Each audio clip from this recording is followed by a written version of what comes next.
देखो ये जो वीडियो मैं लेके आया हूं ना, अगर बिल्कुल आप लोगों को ऐसा ही फील हो रहा है कि मैं बहुत पढ़ रहा हूं और मुझे ऐसा लग रहा है कि मेरा कुछ गड़बड़ हो जाएगा, मेरा सब्जेक्ट नहीं निकल पाएगा, मेरा ग्रुपिंग क्लियर नहीं हो पाएगा, तो भाई ये वीडियो आप सभी के लिए। अगर मैं आपके दिल का दर्द समझ पा रहा हूं, तो भाई जितना कमेंट कर सकते हो ना, मुझे भी अच्छा लगेगा कि हाँ मैं सही आपकी बातों को समझ पा रहा हूँ। और जितना लाइक ठोक सकते हो उतना लाइक ठोको, जिससे मुझे और मजा आए और बहुत सारी चीजें आप लोगों के लिए लेके आऊं, जिससे आपको कम टाइम में मैं और ज्यादा सपोर्ट कर पाऊं।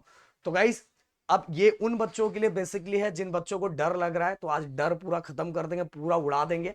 सबसे पहले मोटिवेट भी करेंगे और इसके बाद मैं आपको ये भी बताऊंगा कि आपको क्या पढ़ना चाहिए। अगर मान लो आपका कुछ भी नहीं हुआ है, कुछ भी नहीं हुआ, बस आपको पास होना है या बस ग्रुपिंग तक पहुंचना है, तो आपको क्या पढ़ लेना चाहिए, वो पढ़ के अपना टेंशन खत्म करना चाहिए। तो चलो, सबसे पहले तो ये क्लियर कर दूंगा कि क्यों टेंशन ले लेना चाहिए, और इसके बाद मैं आपको बताऊंगा कि आपको पढ़ना क्या चाहिए। पहली बात तो कंबाइंड रूल 12th स्टैंडर्ड के बच्चों को दिया गया है।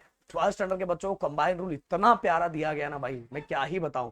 हमारे टाइम तो इतना डिफिकल्ट आना, प्रैक्टिकल में अलग मार्क्स निकालना रहता था, इन जो एक्सटर्नल जो पेपर होता था फाइनल, उसमें अलग मार्क्स निकालना रहता था। तो दोनों अलग मार्क्स जब निकाला जाता था तो ऐड करके इसमें पासिंग अलग था, इसमें पासिंग अलग था। पर अब ऐसा नहीं है, उसके कारण उस समय बहुत सारे बच्चे फेल होते थे, इसीलिए उसको चेंज करके हटा दिया गया, अब कंबाइंड रूल ला दिया गया। जिस कंबाइन रूल के अंदर जितना भी आपका प्रैक्टिकल में मार्क्स आए, जितना भी प्रैक्टिकल मार्क्स आए, उतना आपके फाइनल में जितना मार्क्स है, दोनों को ऐड करके बस 35 मार्क्स चाहिए। बस 35 मार्क्स। मान लो आपको प्रैक्टिकल में 28 मार्क्स मिल गया, तो बस आपको रिटर्न में कितना चाहिए, 7 मार्क्स चाहिए। कितना चाहिए, 7 मार्क्स चाहिए। और ये मिला के आपका कितना हो गया, 35 मार्क्स हो गया। पप्पू पास हो गया गाइस।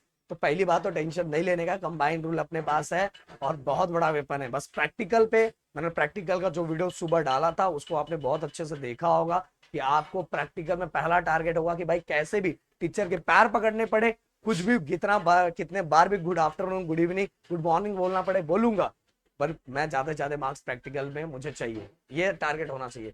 इसके बाद आप बोलोगे सर टीचर से वैसी पंगा हुआ है, ऐसा कैसे होगा। ऐसा कुछ नहीं होता भाई, टीचर सबको मार्क्स देगी एट द लास्ट। मैंने बार बार बोला है, कॉलेज का खुद का स्टेटस भी होता है, खुद का स्टेटस उनका होता है, क्योंकि अगर रिजल्ट उनका खराब आता है तो लास्ट में वो क्या शो करेंगे कि हमारे इधर इतने बच्चे टपक गए।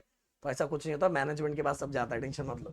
और दूसरा, पंच का वास्ता 1 तारीख से चालू हो रहा है, इसलिए बिल्कुल टेंशन नहीं लेने का। पंच का वास्ता हमने 3 चैनल में डिवाइड किया है, और वो 3 चैनलों का नाम कमेंट बॉक्स में लिख दो, कौन कौन सा मैं देखना चाहता हूँ, कितने बच्चों को याद हो गया। पहली बात तो प्रदीप गिरी अपडेट पे 2 सब्जेक्ट आने वाले इसी चैनल पे। एक आने वाला आपके सर का फिजिक्स 1 और केमिस्ट्री 2। फिर इसके बाद राहुल सर का मैथ 1 और मैथ 2 जो डेली लेक्चर होने वाला है, वो गिरी ट्यूटोरियल रात को 9 बजे डेली होने वाला है। इसके बाद जो तीसरा जो चैनल है प्रदीप गिरी 11th 12th academy bio, bio के साथ ही गाइस वहां बायो के साथ हमारा क्या होने वाला है, हाँ फिजिक्स 2 होने वाला है।